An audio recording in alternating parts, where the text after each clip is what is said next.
अस्सलाम वालेकुम स्टूडेंट्स, आज हम करेंगे क्लास 9th का matrices and determinants unit number 1 का एक्सरसाइज नंबर 1 का क्वेश्चन नंबर 2।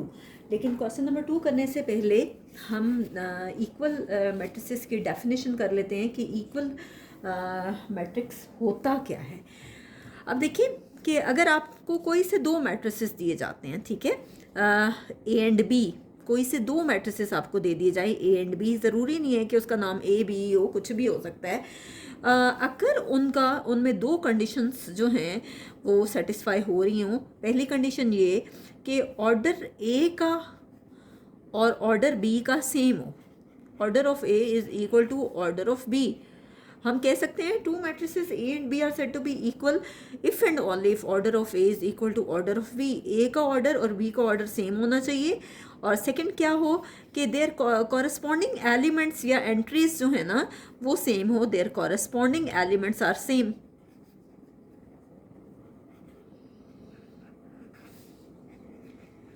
और सेम कह दें या इक्वल कह दें, एक ही बात है।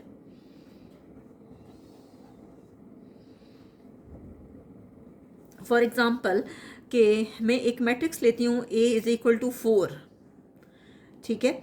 आप देखें कि इस मैट्रिक्स में अगर आप ऑर्डर देखें तो 1 रो है, 1 ही कॉलम है, ठीक है। और अगर मैं एक और मैट्रिक्स ले लेती हूँ बी में ले लेती हूँ सपोज के 2+2 जो है ये भी तो आता तो 4 ही है, तो ये एक ही रो है और एक ही कॉलम है, दोनों का ऑर्डर सेम है, ठीक है। Order of A is equal to order of B.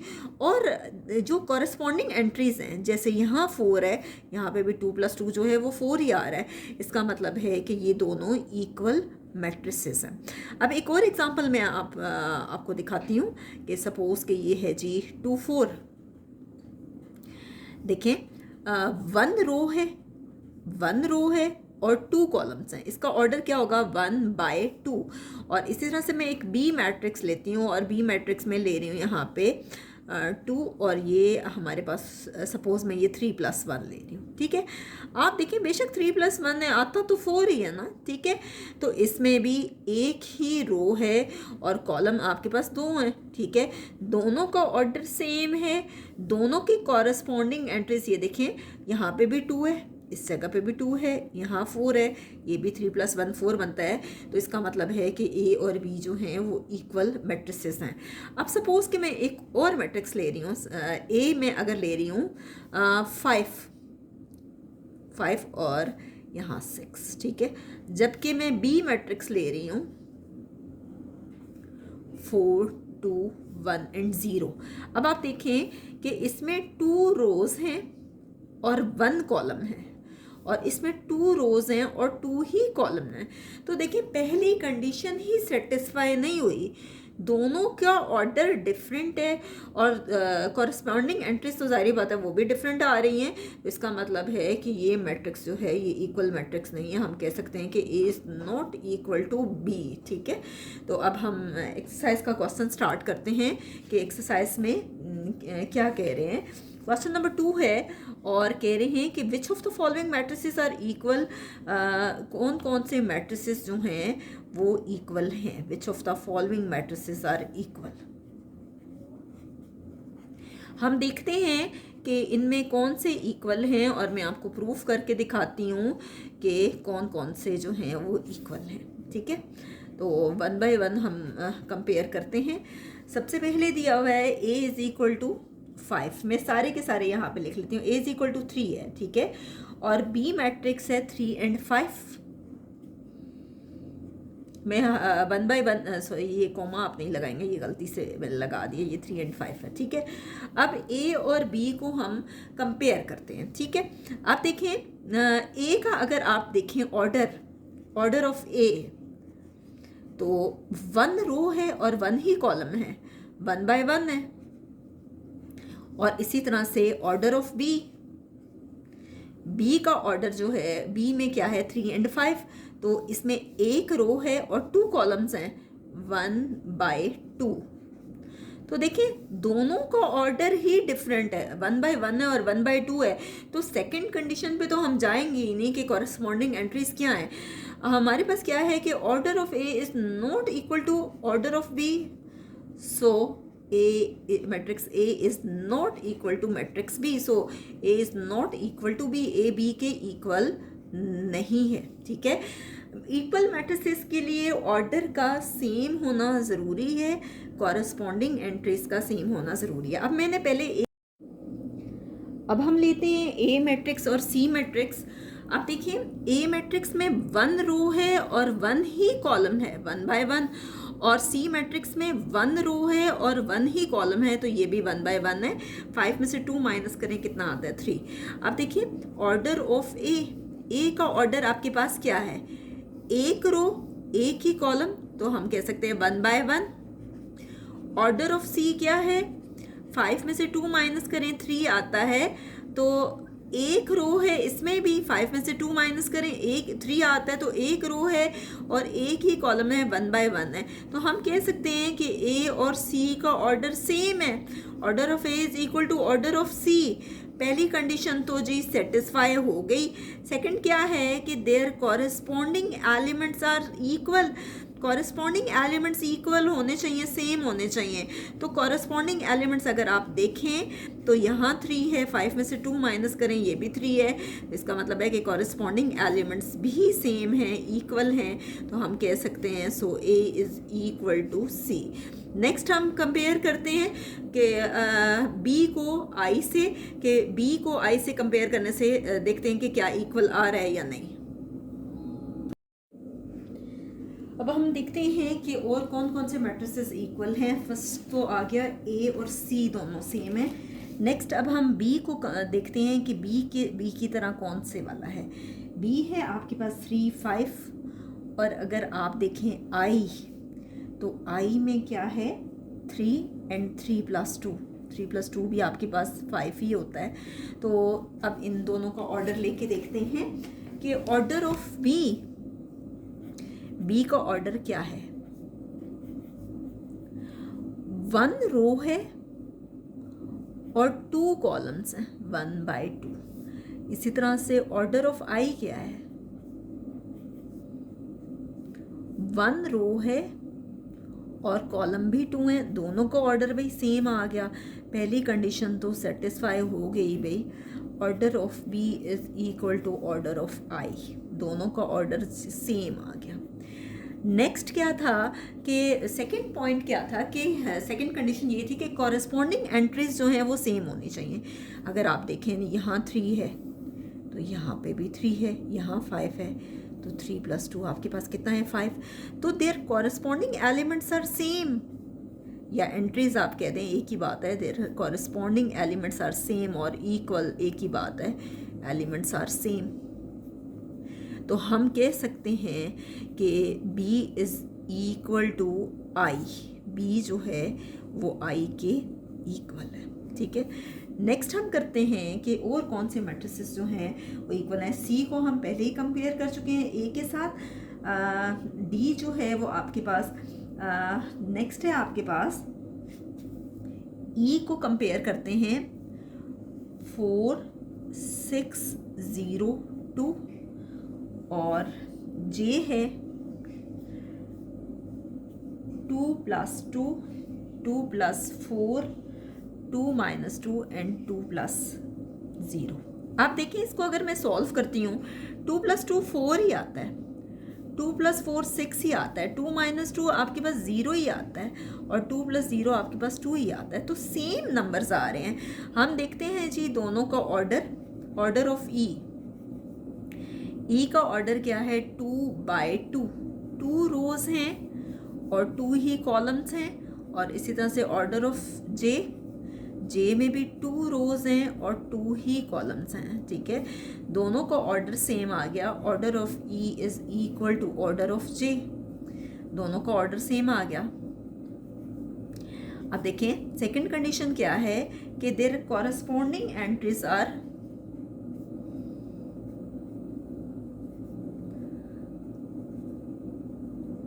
Equal, entries are same. Are equal या कॉरस्पॉन्डिंग एलिमेंट्स आर इक्वल। यहाँ 4 है, यहाँ पे भी 4 है, यहाँ 6 है, 6 0 0 2 एंड 2। तो इसका मतलब है कि हम कह सकते हैं कि so matrix E is equal to matrix J. Next है आपके पास, नेक्स्ट हम कंपेयर करते हैं एफ और जी को। एफ है आपके पास 2 6 और जी आपके पास है 3 -1 एंड 3 +3।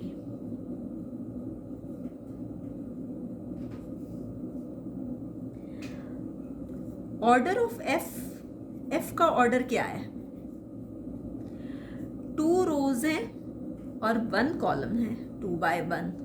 और ऑर्डर ऑफ जी क्या है? जी भी हम देख लेते हैं। 3 में से 1 माइनस करें 2 और 3 + 3 कितना है 6। ये भी आपके पास क्या है 2 by 1, 2 ही रोज हैं और 1 कॉलम है, ठीक है। तो ऑर्डर ऑफ एफ जो है वो इक्वल है ऑर्डर ऑफ जी के।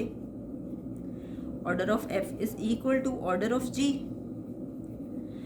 और जो कॉरेस्पॉन्डिंग एलिमेंट्स हैं वो भी सेम है, their corresponding elements are same.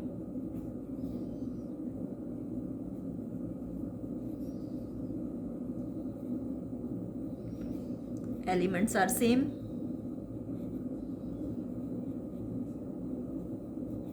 Are equal, so F matrix is equal to G matrix, ठीक है। नेक्स्ट हम कंपेयर करते हैं, अब हम कंपेयर करते हैं एच को जे से। अगर आपको याद हो तो थोड़ी देर पहले हमने किया था कंपेयर, जिसमें जो है एक और नंबर ई और एच भी इक्वल थे। बहरहाल एच और जे भी सेम है।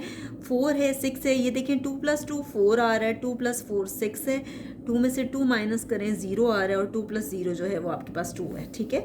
तो ऑर्डर ऑफ एच, एच का ऑर्डर क्या है? 2 रोज हैं और 2 ही कॉलम है, 2 by 2। और ऑर्डर ऑफ जे, ये भी आपके पास 2 रोज हैं और 2 ही कॉलम है। हॉरिजेंटली देखें, पहली रो ये, दूसरी ये, कॉलम पहला और दूसरा, 2 by 2, दोनों का सेम ऑर्डर है। तो हम कह सकते हैं कि order of H is equal to order of J, क्योंकि इक्वल मैट्रिसेस की डेफिनेशन ही ये है कि उस पर जो ऑर्डर है उसका सेम होता है, ठीक है। सेकेंड पॉइंट क्या है कि their corresponding elements are same. जो कॉरेस्पॉन्डिंग एलिमेंट्स है वो आपके पास क्या होते हैं? सेम होते हैं। तो वो भी इसमें सेम आए हैं। आप देखें ज़रा, इक्वल या सेम एक ही बात है। यहाँ 4 है, इसमें भी 4 है, यहाँ 6 है, ये भी 6 है, यहाँ 0 है, ये भी 0 है, और यहाँ 2 है, ये भी 2 है। तो सो हम कह सकते हैं एच इज़ इक्वल टू जे। तो यहाँ तक हमारे पास इक्वल मैट्रिसेस वाला क्वेश्चन कंप्लीट हो गया है। अगर वो उन मैट्रिसेस के बारे में पूछते हैं जो इक्वल नहीं है, तो आप मेरे ख्याल से आपको मालूम हो गया होगा कि अगर एक भी मैट्रिक्स में ऑर्डर सेम ना आए, फर्स्ट कंडीशन ही सेटिस्फाई ना हो, तो हम सिंपली लिख देंगे H is not equal to J. हम आगे जाएंगे इन्हीं के कॉरस्पॉन्डिंग एलिमेंट सेम है या नहीं है, ठीक है। तो नेक्स्ट हम करते हैं क्वेश्चन नंबर 3।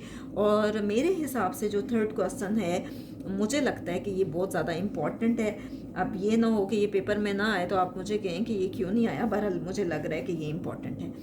तो ये देखिए, A B C and D in which satisfy the matrix equation. Third question है, हम करते हैं।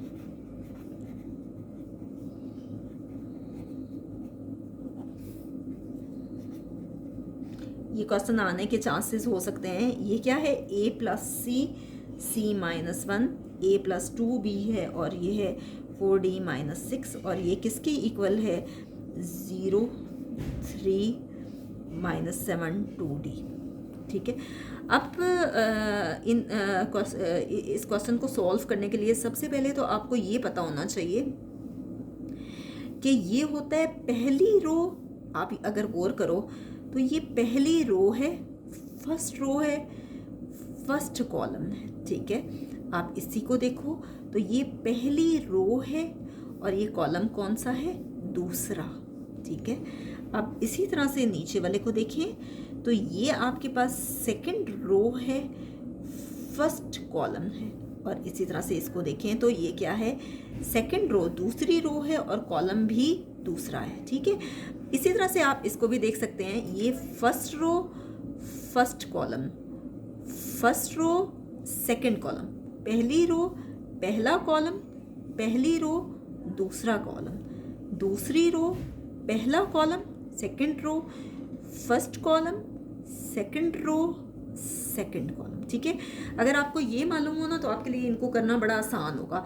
अब फर्स्ट रो फर्स्ट कॉलम जो है वो पहले नंबर के इक्वल होती है। जैसे देखें कि फर्स्ट रो फर्स्ट कॉलम पे जो नंबर है वो a प्लस सी है, और यहाँ फर्स्ट रो फर्स्ट कॉलम पे 0 है, तो a प्लस सी किसके इक्वल होगा? 0 के। ठीक है, अब देखें फर्स्ट रो सेकेंड कॉलम क्या है? a plus 2b, a plus 2b। First row second column पे कौन सा नंबर है? -7, ये किस पे इक्वल होगा? -7 के। ये है जी सेकंड इक्वेशन। थर्ड देखें, second row first column C-1 है, ये किसके इक्वल होगा? सेकंड रो फर्स्ट कॉलम यानी 3 के, C-1 किसके इक्वल आ गया? 3 के। ये थर्ड इक्वेशन है। और इसी तरह से फोर्थ इक्वेशन क्या है? सेकंड रो सेकंड कॉलम पे है 4D-6, और ये क्या आ जाएगा? 2D। तो ये फाइनली जो है फोर्थ इक्वेशन है, और इन्हीं की हेल्प से हम जो है आगे मज़ीद इसको सिंप्लीफाई करेंगे। सबसे पहले तो इसमें है जी C-1 = 3, C-1 = 3। हम इक्वेशन 3 लेंगे और इसको पहले सॉल्व करेंगे थर्ड इक्वेशन को, और देखें C = ये माइनस दूसरी साइड पे जाएगा, ये नेगेटिव है, दूसरी तरफ जाके क्या हो जाएगा? पॉजिटिव। C = 3 + 1 आपके पास क्या आ गया? 4। ठीक है, अब आप C की वैल्यू फर्स्ट में पुट करेंगे। ठीक है, फर्स्ट में जब हम इसकी वैल्यू पुट करेंगे तो देखिए कैसे करेंगे। अब देखिए आगे क्या करेंगे हम कि C की वैल्यू जो है फर्स्ट इक्वेशन में पुट करेंगे, और फर्स्ट क्या है? a + c = 0। फर्स्ट इक्वेशन ये थी। अब जब हमने C की वैल्यू पुट की by putting the value of C in equation 1, value of C = 4, उसको फर्स्ट इक्वेशन में पुट किया, ये फर्स्ट है, ये क्या आ गया? a + c की जगह क्या आ गया? 4 = 0, और a को दूसरी साइड पे लेके जाएंगे, सॉरी +4 को, तो ये क्या हो जाएगा? -4।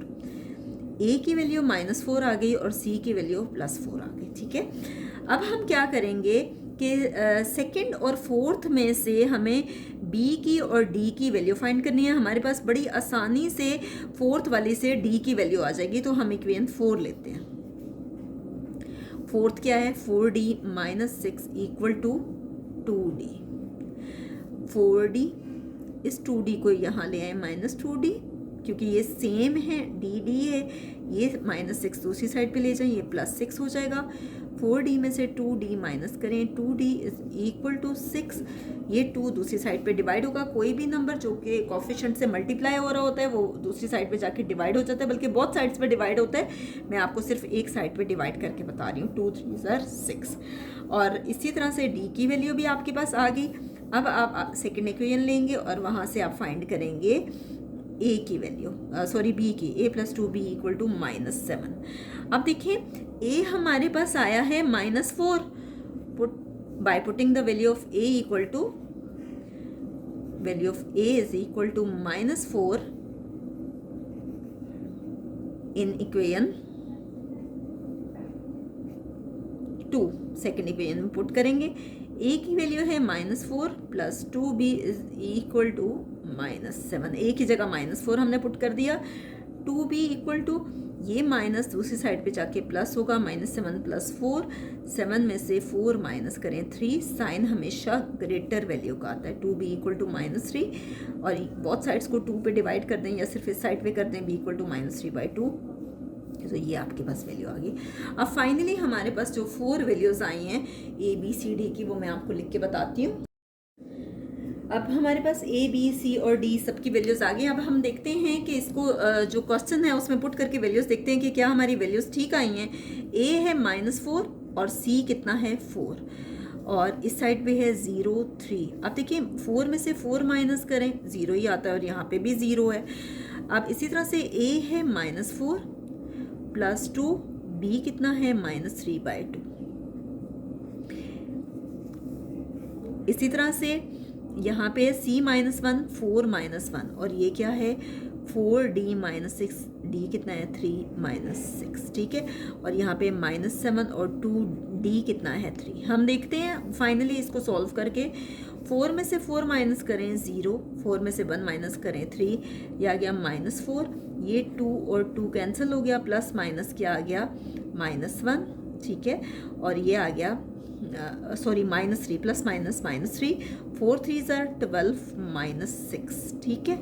और इसी तरह से इस साइड पे है 0 3 -7 एंड 2 3 ज़ार 6, 2 3 से मल्टीप्लाई हो रहा है।